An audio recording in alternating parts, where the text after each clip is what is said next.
To change the background of your desktop on Windows 10 or Windows 11, just right click on the desktop and then click on show more option, and then in here you want to click on personalize.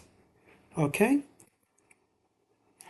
and then in here you will see the first one, background.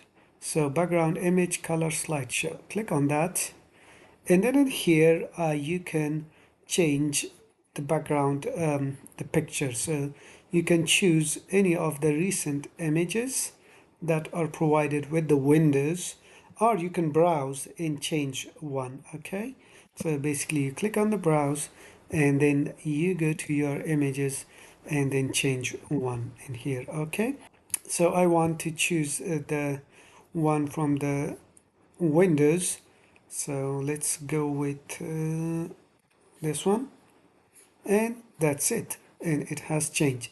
So now if I close this one, I'll be able to see that the background image has changed. I hope this video was helpful.